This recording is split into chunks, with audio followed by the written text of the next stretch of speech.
Africa, then we need to have communities and we need to have therapies and medical interventions that are aligning to our culture, to our community, and where we are today.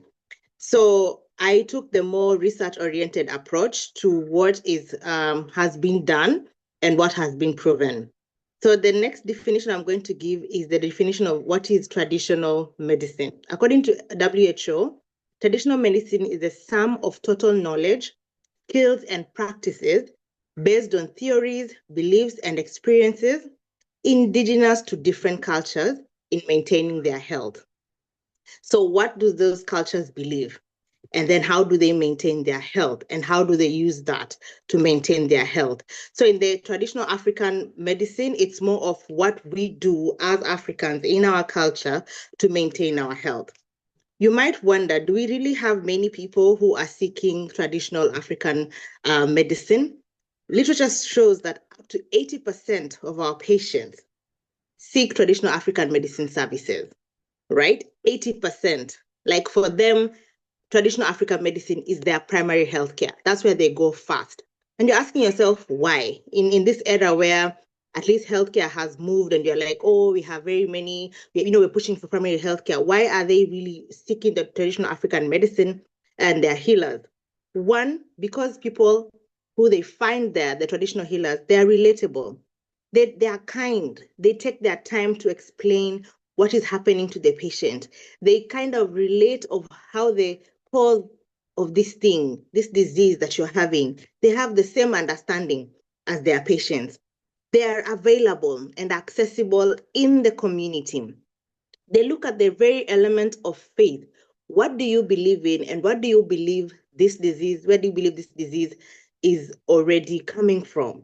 So they are able to understand the culture that the patient is coming from, and they're able to tap into that knowledge to help the patient get better. Another reason is that some patients gave that they actually go to hospital, they seek this other care, and they don't seem to get well. They don't seem to relate to the person who is sitting there. So they go back to their traditional healers who seem to understand them way better.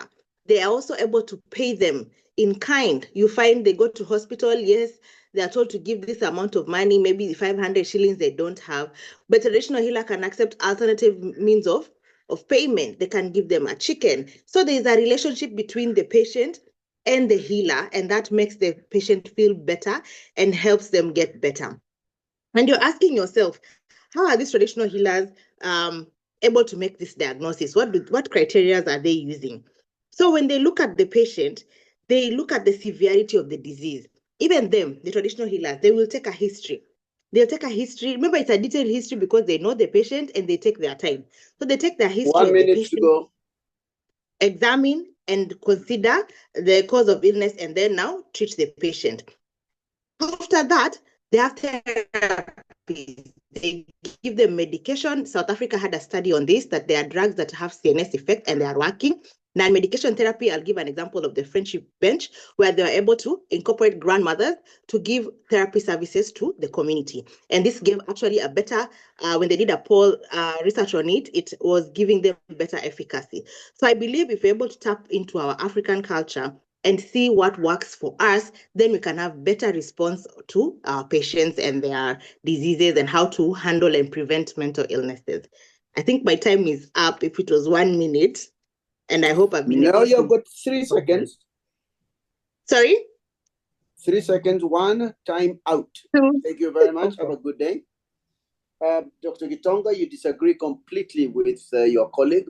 Let us know why. Your time starts now. Thank you very much, Professor Njenga. I do not disagree completely. I disagree vehemently. Let me make that very clear. And I'll start by saying this. 4 points in my 4 minutes. One is the evidence base for Western medicine. Number 2 is the scalability. Number 3 is the best practice. And number 4 is emerging local research. We are scientists, and medicine is a science. And we have gone through convincing arguments on what is a cause and effect relationship between disease and exposure. And then exposures dictate outcomes. That cigarette smoking is the basis for lung cancer. And medicine is predicated on creating compelling arguments which have a scientific basis, and that is what has made us believable to the general public. For example, during the 2007 post-election violence, we have that 60% of the violence survivors developed PTSD. That is what we call a cause and effect relationship. And that is what Western medicine has given us, a basis on which to predicate our claims upon. Number two, scalability. We have standardized diagnostic instruments which have enabled us to, one, form validated diagnosis, two, use them for supervision and training, and three, these same instruments have been used for policy development in all of the government entities in Africa, creating uniformity across geographical divides. Let's talk about best practices. In the 80% of traditional medicine that Dr. Makau is talking about, where people were seeing traditional healers, there was nothing like antibiotics, which have been the basis for medicinal transformation of healing of wounds and the cesarean sections and things like those that we have seen have a cause and effect relationship, because obstructed labor had a very bad outcome, which was the death of both probably the mother and the baby. So in mental health, the best practices that we have formed out of Western medicine include the reduction in the abuse of patients, neglect of patients, and before we had our patients who had mental illnesses chained in their compounds. That is no longer present because of the beauty and the validity of Western practices. Let's talk about rehabilitation and recovery-oriented care. Chiromo Hospital, for example, is a recovery-oriented hospital that has a tagline, recovery in dignity. You can see the outcomes out of the exposure of patients to a system based and predicated on Western medicine. Excellence in care. Let's talk about emerging local research. Professor Bodhoni Madai and her team tested the efficacy of antidepressants combined with the CBT in the year 2022 in primary healthcare settings, and came up with the results that are incontrovertible and you cannot argue about, that they are effective, that it is 80% effective to combine antidepressants and CBT, and it is an efficient and validated response towards treating and care for patients suffering from depression. So Dr. Makau and team, I think you are thinking a very medieval way, and your criteria needs to be reconstructed to match modern times. Thank you. Oh my goodness me. All right, that's very quick. You have, I don't know if you want to donate your time to Dr. Nyamute later, but you have saved 2 minutes. So you can have that as your credit for the time being towards the very end. Thank you very much, Dr. Gitonga. We now have to second the motion, Dr. Eric Duguna, your time starts now. Thank you very much. I'm here to second the motion that mental health, that Western models are incompatible with context. One, let's be very clear, as Dr. Makau said, that our people are still actively seeking out traditional healers, as confirmed by research done by Professor Ndetei Mbwayo and Dr. Sakala. And this is despite the fact that the traditional healers are not able to fully diagnose the mental disorders, yet our people are still actively seeking out these traditional healers. So the second one is that the Western psychiatric models tend to separate the body and health holistically as a dynamic balance of body, spirit, community, and most important, relationships. That has been the finding. But the underlying philosophies are incompatible, leading to disagreement in diagnosis and treatment approaches. If we look at the second point, which is the mental health gap in Africa, according to WHO, 70% of mentally ill people in our context do not receive any treatment, and therefore we have systemic and structural barrier to access.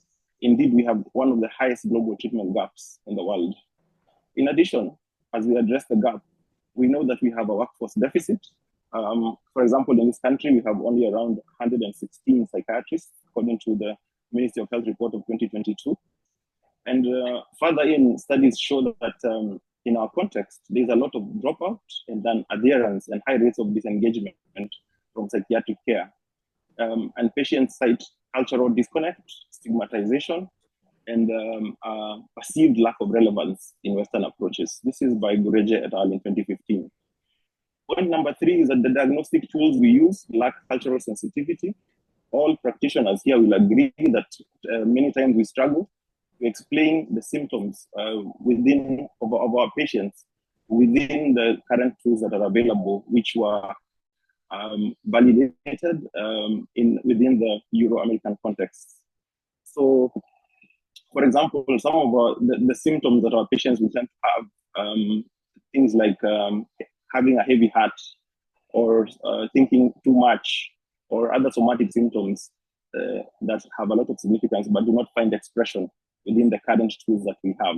So, according to Kimmerer and Schwartz 2013, diagnostic categories must be situated within the social, historical, and spiritual fabric of the community. So the consequences of this for these tools that are not really 100% applicable within our context is misdiagnosis, over-pathologizing normal spiritual or cultural experiences, and loss of trust in mental health systems. My final point is we have historical and structural barriers. If we look at many African mental health systems, they continue to mirror the colonial structures. And this has fostered a deep mistrust in psychiatric services. Colonial psychiatry seems to delegitimize our indigenous way of mental illness and redefines them through derogatory, racialized frameworks. So there is a need to decolonize mental health care. And there are a few texts to this degree that confirm this position. We have a text by Katie Kilroy Marak from Senegal. And the text is called An Impossible Inheritance. And we also have just done in Uganda, we have work by Yolana Pringle, which is Psychiatry and Decolonization. 1 minute, Dr. Juguna, 1 minute. So these are my points for the motion, and I thank you very much for your attention. All right, you have saved yourself 50 seconds. Very, very good. We now move to wherever Dr. Nyamute might be. Dr. Nyamute, your time starts now. 6 minutes. All right. So when we talk about this notion that Western models are incompatible with African models, that is completely incorrect. And one of my colleagues mentioned the biopsychosocial model. And yes, it is very important to remember that a lot of the psychiatric illnesses have a biological foundation, and doesn't mean that African brains function differently from the brain of a Western person. If hallucination remains a hallucination, a delusion remains a delusion. And if we are going to use medications to treat hallucinations, whether it's in the Western culture or it's in the African context, it's still going to work. So that is one point. There's biological foundations of psychiatric illnesses, and which are not confined to cultural geography.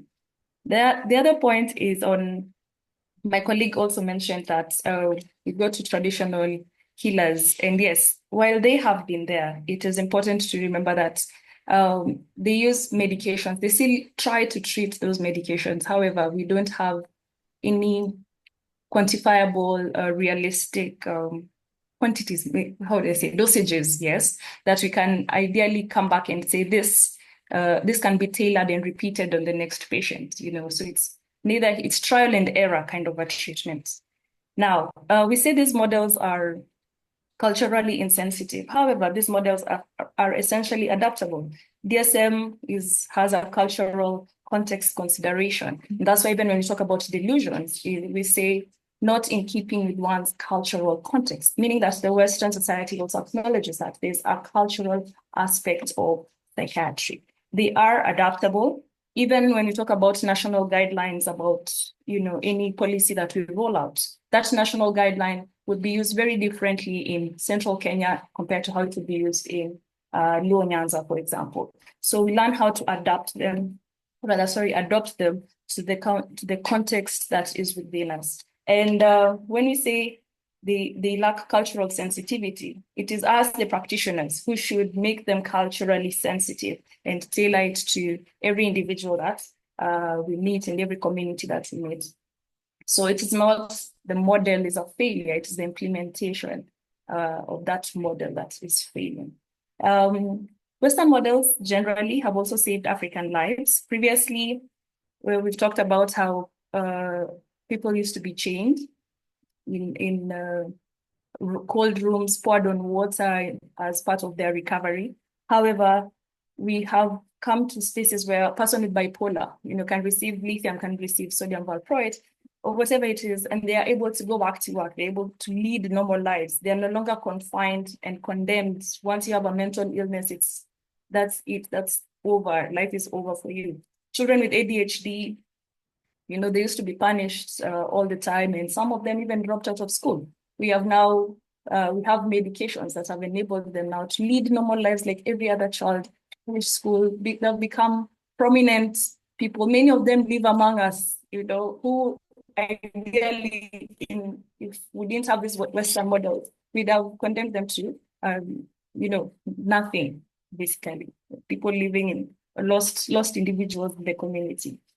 So to say Western models are incompatible, it means we are condemning these individuals and the function that these medications have actually returned for them. So it's not an East versus West or a science versus culture. It's actually what basically works for people. We talk about the community bench in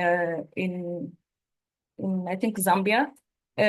That community bench is part of therapy. So what someone did was just actually pick what therapy has been doing, the kind of therapies that are being used in the Western culture, and contextualize it with this system. All right. So it's picking it and adapting it. It's not just picking it as it is. Part of implementation is knowing how to make it adaptable to the community, to the person, to the individual that you're dealing with. So yes, I think that's about it. All right, you saved yourself 1 minute and 5 seconds, which is a lot. Right. Zawadi, I think that's it. We have heard those people who support and those who oppose this motion. I think before we get into a conversation in and within the House, it might be appropriate for the moderator to read the motion because I think it is important for us to understand fully what the motion is before we move any further. The motion is very explicit, and it's a motion about this house. It doesn't speak about our neighbor's house.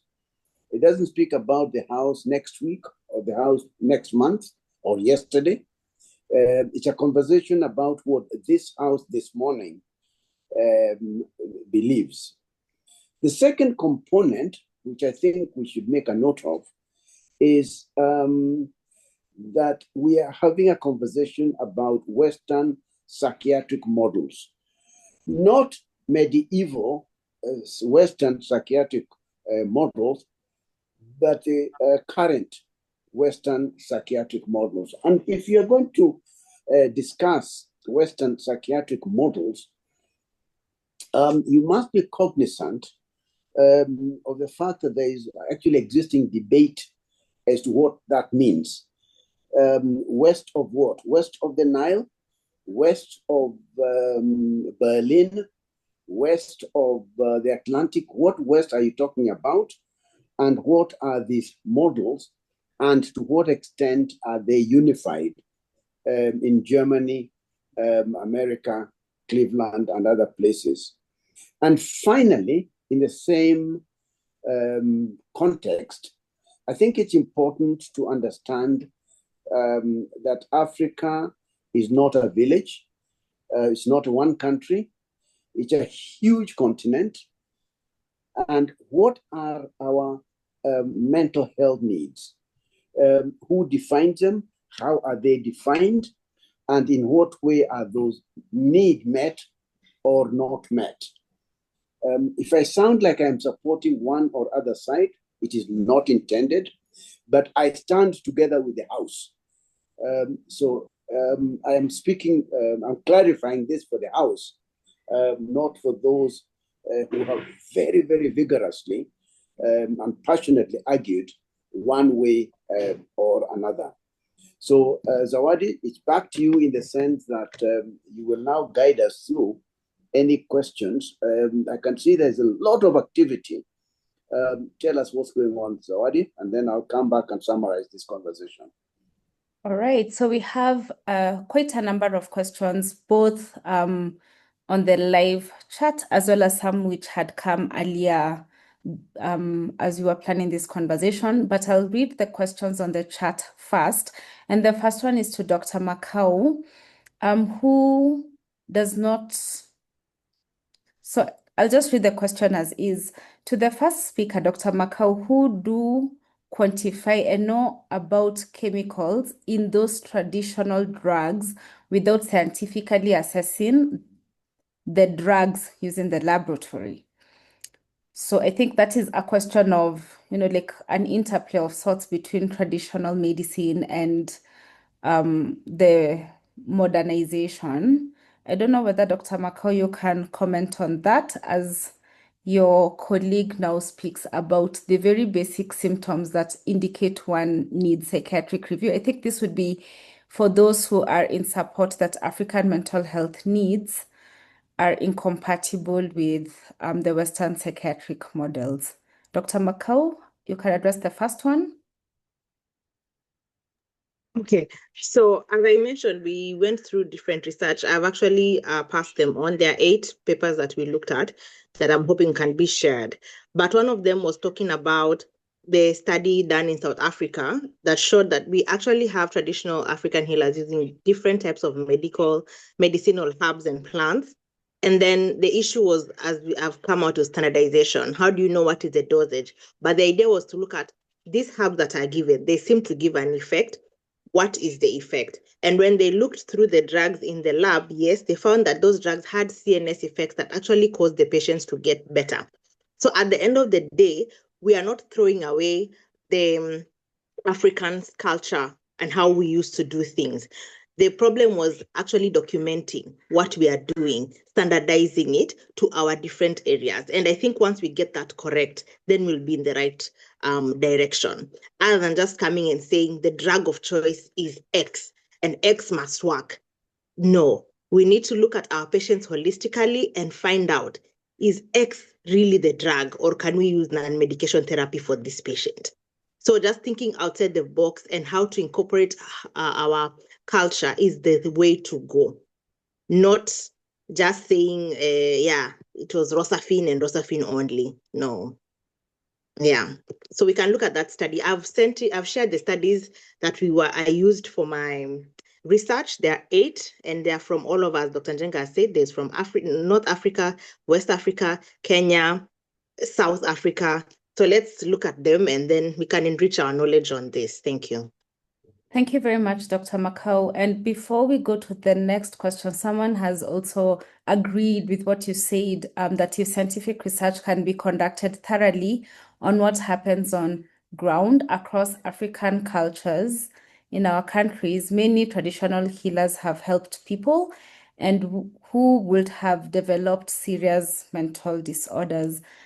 Now, there is this other question that I want us to jump to, but before we jump on that, let's exhaust this one around traditional African medication. So the question that is asked by Stephen, traditional African medication is generally questioned because scientific evidence and research is very limited. Dr. Makau, I think you're suggesting that it is not as limited as we think. Dr. Makau? Is that the suggestion you're giving us this morning? I'm saying that research is there, but more needs to be done. That's what I'm saying. We need to do more. Research is there, but just dig in, but more needs to be done. Yes. All right. Dr. Gitonga, I can see your hand up. It seems like you have, other pointers to this particular question. Yes, thank you. Allow me to speak scientifically again, because I based my conversations on being a scientist, and that's what I've been trained to do. So we have what we call pharmacotherapy, and pharmacotherapy is using medicinal products to achieve effect in the physiological makeup of an individual. And pharmacotherapy is domained on two aspects, pharmacokinetics and pharmacodynamics. Pharmacokinetics is what the body does to the drug, and pharmacodynamics is what the drug does to the body, and pharmacokinetics is what the body does to the drug. These have been capitulated into dosages, and these dosages have had what we call therapeutic effects, which are then tested on the masses, and then the scientists then come up with the effective dosages that are predicated in milligrams and the other therapeutic formations that have been used to heal diseases. So we cannot deny that science has the answer to everything that we are looking for medicinally, because many of us are doctors and we have done cesarean sections, and we have seen the effect of drugs during the cesarean section procedure, where an anesthetist medicates a patient, then we achieve anesthesia, and we're able to extract a living child from an abdomen of a woman who is not aware of what is happening. So we cannot then come into psychiatry and try and fight the effects of pharmaceutical products on human beings, because they have been shown to work in various dimensions. You cannot heal oral candidiasis with prayers and traditional herbs. No, you use antifungals, which have been shown scientifically to kill the causative pathogen, which is a fungus. Okay, so science has the answer to our problems, not tradition. Thank you. Okay, so now, Dr. Makau, I can see your hand up, but then I also need to hear what the other panelists have to say. But starting from where Dr. Gitonga has left, there's a participant here called Dennis who says, are we saying then that traditional African medicine is not science? Does it have to be Western for it to be scientific, or is that when African medicine goes through scientific probe and is rebranded as Western? So for this part, I don't want to go back to you, Dr. Gitonga, but I'm going to ask your teammate to support yourself or give her opinion about the same. Dr. Nyamute? Yes, it doesn't mean that, of course, the medicines they've been working before. We've not said that the traditional medicine is bad. Okay? The problem is they're not we don't know what dosage you're getting. We don't know what medication it is. Well, how do we help you if you have an overdose? How can we replicate the same medication to another individual who probably has the same symptoms? There's no, how would I say, order of things. So it's just trial and error. We try this if it works, we try that if it doesn't work. There's no system, there's no baseline to anything. It's we just try a herb, it may work for you, it may not work for you. So it's neither here nor there. It's yes, they work, and it may work for you. It may work for maybe 6 out of 10 individuals, for example, but for these 4, there are still individuals who probably never recover, or maybe they'll probably never live meaningful lives, yet probably there's an alternative that would have been much better. So, or the dosage would have been much different. You see, we don't know, there's no system, there's no order to it. It's just neither here nor there. I try this if it works, fine. I try that if it doesn't work. All right. Dr. Makau, you have exactly 40 seconds, because I don't want you to have, like a muscle pull with your hand up for that long before then we have to move to the next point. Dr. Makau. All right, two things there. Traditional therapies involved 2 stuff. There was the medication and the non-medication part. The medication part is what I talked about, the CNS effects, the study that was done in South Africa. And then there's the non-medication, which is what Dr. Gitonga was alluding to, the prayers, that is the spiritual therapy. But we actually had counseling services in the traditional culture. We actually did have other psychotherapy that was being done, all right? So it's not like we were only praying. right? And how did the Western guys come up with the dosage? Studies were done on plants, the same plants. So I think our key thing is to say we have these plants that are working. Then how do we standardize? I think that is the question that most people, when they look at traditional medicine, you're looking at only prayer. That is only spiritual. There is medication and non-medication therapy. So let's take time to look at what it means to actually have traditional medicine. And then now maybe even the name traditional medicine is the problem, because everything, comes, if it's a drug, it is coming from a plant. Where this plant is growing in our neighborhood. So how do we now put that into practice? I think that is where we are coming from. Not saying that lazima ukunywe. Even 6 out of 10 patients, not all your patients will react to the same drug. That's why you have different dosages for different patients. So let's go back and use what we currently have in our communities to make our lives better. Thank you. Thank you so much, Dr. Makau. Dr. Eric, your insight on this one? Well, thank you very much indeed. This is a very hot debate. I mean, we are all scientists here, and I like that we're having this discussion.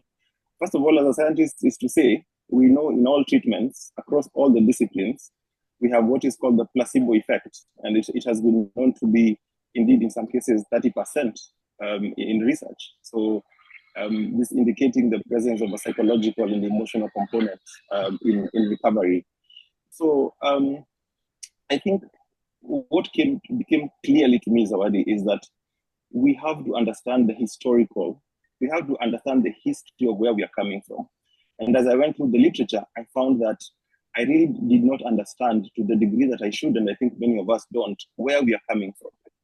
That as early as 1930, we had a psychiatrist by the name Carruthers, who had been employed by the government, colonial government then, to check on the psychiatric issues around why the Mau Mau were rebelling against the establishment.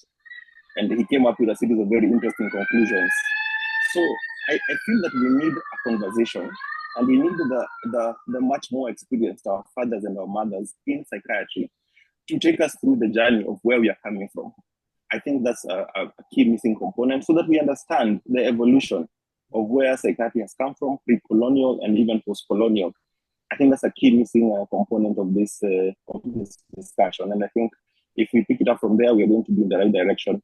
As we have that discussion, allow me to introduce the concept of what is called local psychiatry, which is essentially a hybrid, where we do not have to say it's either or, where we can come up with the Western models that we are currently using and find how we can adapt them to our setting as we address the fundamental issues. A key article done by our very own Dr. Njenga in 2002 looked at the challenges of balanced care in our setting.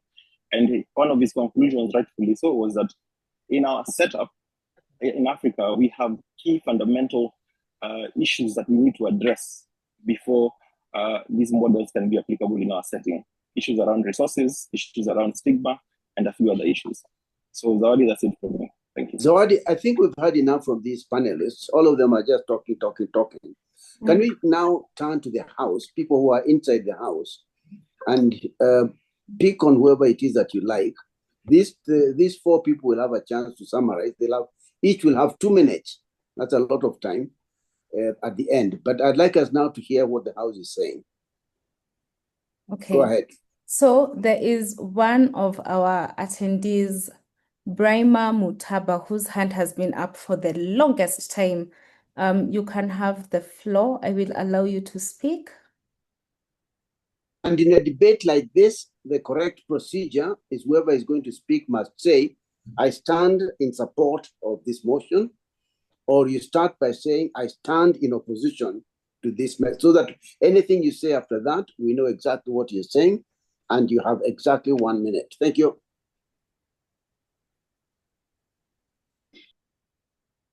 Brahma, I have given you permission to speak. You may proceed.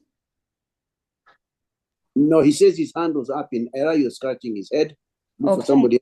So then we can move to Mohammed Noor.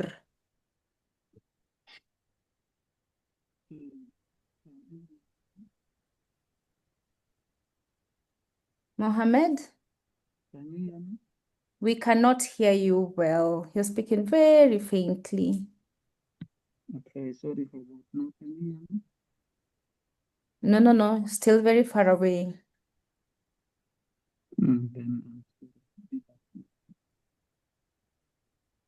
So let's get somebody who's nearer the house. All right. I can see Dr. Musheru. Maybe she has a point to make. Yes. Dr. Musheru? Yeah. For or against?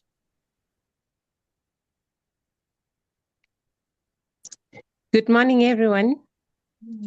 Morning. Mine is, yes, I'm supporting the debate without a doubt that we need to take what we have, the research that we have that has been done extensively, adapt it to our current situation, and do more research to make it more adaptable to our current practice. Thank you. Thank you very much, Dr. Musheru. Next, I would like Dr. Nyabiobo? Yes, good morning, everyone. For or against? When I started when this conversation started, I was for, but now I'm against. The reason being that have come to understand that the Western models involve this biopsychosocial approach with psychodynamic and behavioral approaches, together with the consideration in culture and also the fact that they have also started using Eastern practices and globalization. So that means that we need to probably borrow them and adapt them to our mental health needs. Thank you. Dr. Ongeri, for or against? Thank you very much. Good morning to you all. I am for this this motion, and but really standing on the sense of integration, that it's important we look at all these Western frameworks and be able to culturally adapt the tools and even look at the treatment modalities, especially incorporating community-based delivery of services for our setting, because that's what has been shown to be working. And research, especially incorporating research, whatever it is, even if it's being done by the indigenous treatment section, then we need to also test it and say, is it really working? Is there evidence for it to work? I think that would be most helpful. Thank you very much. Dr. Jacqueline Ocheng, for or against? Good morning, team. I voted against simply because, from my understanding, when you talk about Western medicine in that sense, if we are using DSM-5 or ICD-11, it still incorporates the biopsychosocial, spiritual model, and also has the cultural incorporation. And so with that effect, then if we're able to make use of what is available in guidance and apply it to our population, then still the Western kind of medication and management is still applicable. Thank you. Dr. Woche? Thank you. I'm actually in the middle. What a hot debate. No, you cannot stand in the middle. Life is black and white. Let me explain. I actually believe, Chairman, if I can, that Western medicine is really an evolution of a herbal or plant medicine. If you look at the Chinese model, the African model, if we were actually given a chance to actually have research modalities, you'd be shocked by what is actually out there. What is actually out there. I actually believe that there's a monopolization within the pharmaceutical industry. That's a debate for another time. But I believe if research modalities are given the opportunity, plant medicine, herbal medicine would top the roofs. Stacey Njane, for or against? Good morning, everyone. I am against the motion. I agree with the team that it is not that the models are incompatible, that it is our responsibility as the providers to make them culturally sensitive. Thank you. Jacqueline?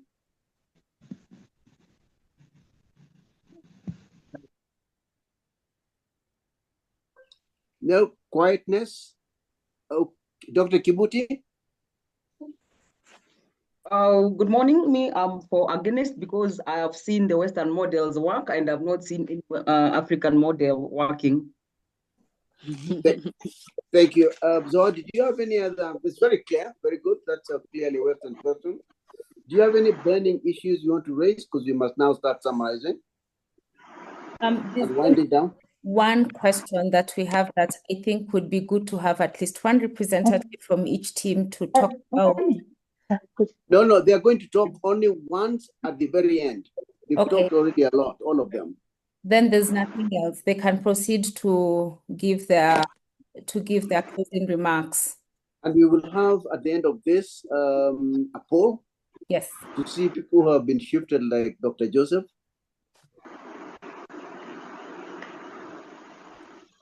Did we hear from Jacqueline Ochieng as the last speaker? I should think so, yes. Jacqueline, as we summarize? No, she's in the car perhaps, I don't know. Okay, we will now move in reverse order in terms of summarizing. And in this one, as we summarize and wind down this conversation, each speaker will have exactly 2 minutes. We start with you, Dr. Nyamute. Your time starts now. So in summary, for me, the real issue isn't the model, it's the application. And the model can only go as far as the practitioner who uses it and implements it. It can be reshaped, it can be translated, it can be embedded to fit our cultural context. And utilizing the framework and adopting it to the needs of our people. See, if a stethoscope doesn't work, right? If you use a stethoscope incorrectly, you can't blame the stethoscope. You blame the user, the practitioner, and you teach them how to use it much better.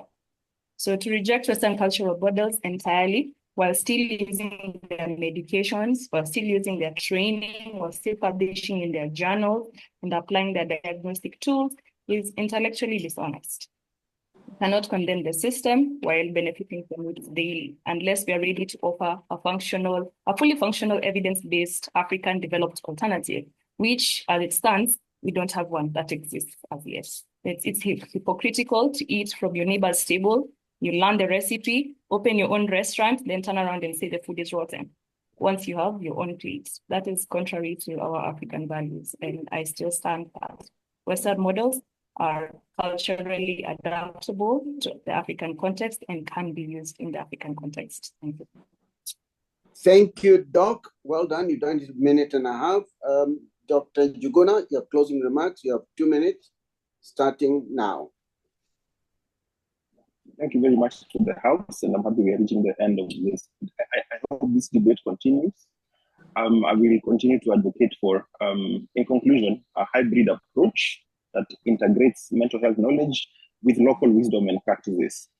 We'll also be asking that we need to address fundamental issues within our context, issues around resources, issues around manpower, issues around that are very important for us to be able to address before we can undertake any form of integration of these Western psychiatric models.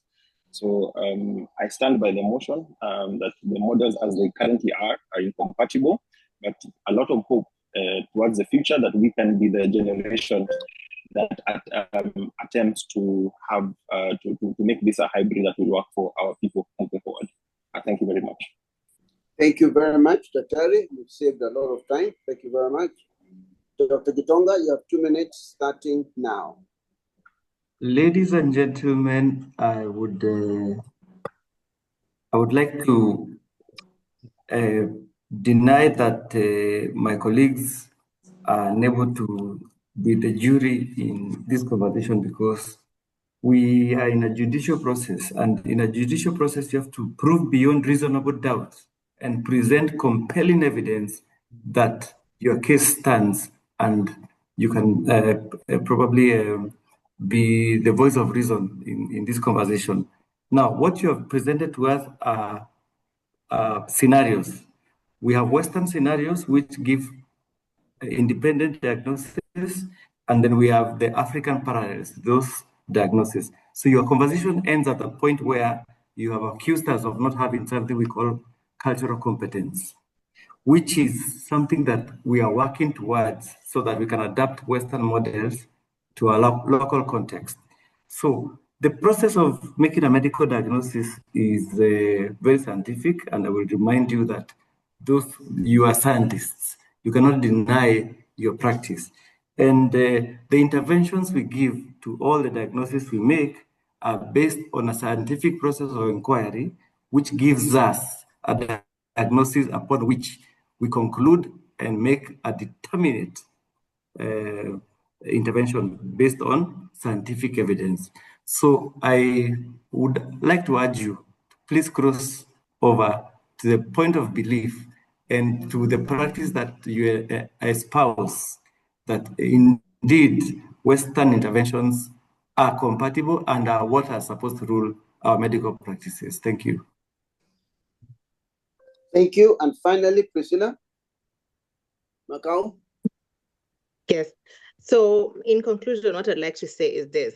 We will need to go back as Africans and understand what our traditional African medicine was all about. We will need to document it, because that is what our biggest problem has been, documentation, writing it down. We will need to do research as Africans for Africa to be able to say what has been done in our area. And I think one of the reasons why challenges that we are not getting this is coming out because of low prioritization of mental health, because of poor governance in our areas, political instability. Sometimes policymakers are ignorant. That's why you feel like our own medicine is not working. So let's go back as Africans and standardize what we have so that we can have good care to our patients. And also, please note, most of our African traditions were towards preventing mental illnesses, and there was a lot of support for prevention. So let's go back to that, see how we can work with it instead of throwing away all our culture, all our good deeds that used to be done by our forefathers to just come up with something new for other people. Thank you so much, and have yourselves a good day. Thank you very much. And now we will take a poll. And after we have finished with the poll, I will ask two people to comment not on the outcome of the poll, but to make comment on the process as has been, any lessons, any take home. And the two people I will be asking to do that are in no particular order, Dr. Chibanzi and Dr. Lynette Ongeri. So Zawadi, go ahead. So I have already set out the poll and people are voting. We have 2 minutes for this particular exercise. So please participate, please vote. Vote either in agreement or opposing the motion as it stands. Remember, the motion reads, this House believes that Western African models are incompatible with African mental health needs.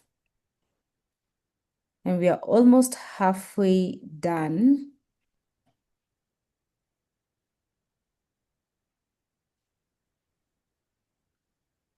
My panelists cannot vote because I do not want them to sway the figures.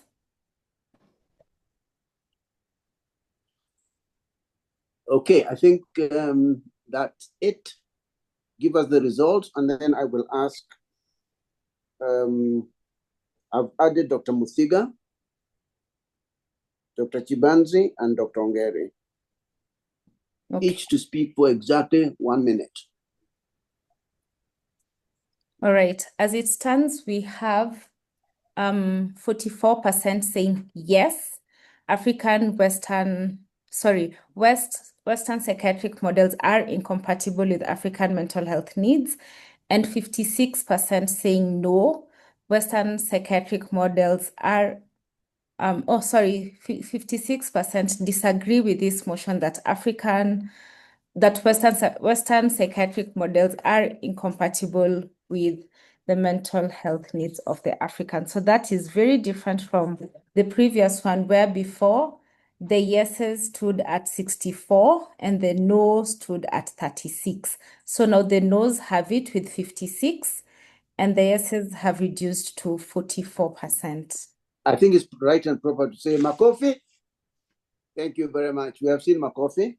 So, Dr. Chibanzi, do you have a comment on the whole process and the fact that people are available for shifting their opinions? Good morning.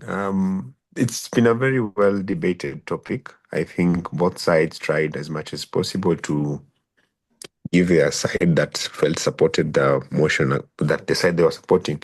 But from where I see it and understanding both models, the African model for mental health and the Western model for mental health, I'd say that it's not really an issue of that one is better than the other, because if we insist on the Western model, and then there are certain cultural concepts that we have in the African model, for instance, the belief in supernatural powers that cause mental illness, the belief that they don't really look at the biological process, then we fail in addressing the integration. So there needs to be an integration between the two. We cannot apply the Western model exclusively without looking and taking into context the African model and the cultural concepts. In as much as the DSM and the Western try to give the cultural concept of it, we must be alive to the fact that for us to treat our patients better, if they have certain beliefs that are more African, then we have to address those beliefs for us to treat them and now have a holistic approach to care and improve patient outcomes. Thank you. I see Dr. Okari is making kelele that he has not spoken. I'd like to make a comment. Closing comment as a member of the public. Dr. Okari, Mombasa.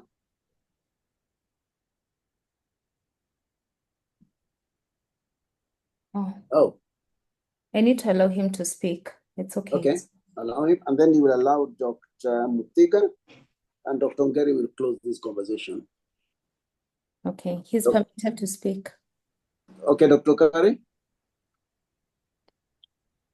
Yes, good morning, ladies and gentlemen. It has been a very insightful conversation. Okay, from my own point, I think the reason why there's this more of a schism between the Western and the African in terms of diagnosis is, I think it's even in psychiatric books, this thing called culture-bound, culture-bound syndromes. So I think culture-bound syndromes fall in different communities, in different areas, and we expect from the Western thinking that they have their own diseases, and also us as Africans in terms of where our belief system, we have our own diseases. Thank you very much, Santi. Thank you very much, Dr. Muthiga. Closing comments.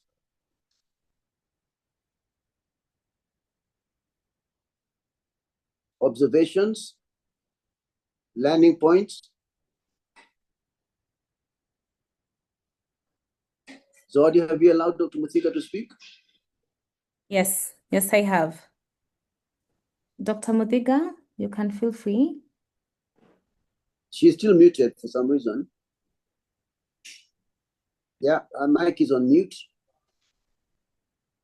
Okay. Right, time has run out, so we'll ask Lynette Ongeri, please make a comment on the whole process of the debate and any learning points that we could take home from where you sit. Thank you, Dr. Njenga. I think this has been a very important motion. It challenges our, belief system, where we stand, and making us, think about what if we can look at the other side and see what is the good in the other side or what is the bad in the other side. So I think it's a very important motion, and the conversation should not really end here. And as someone said, I don't believe it's an all or nothing aspect, that integration is really key. And one of the things that, just to emphasize, is the aspect of cultural humility, whereby both clinicians and also researchers like myself, we have to really acknowledge the limits of our worldview, where we're coming from, and remain open to learning from local knowledge. It's important to understand what's been happening, what is the history, and how have things been working. and even from an experimental point of view of being able to research these particular models. Otherwise, I really stand on integration and taking the good in the two aspects and being able to really synergize and maximize the outcome of mental health treatment. Thank you very much. Thank you, Dr. We've run out of time. Anybody who thought you couldn't debate a big subject in 1 hour have been proved wrong. We can do it. 160 people were on this house today, in this house today. Congratulations to you, Zawadi.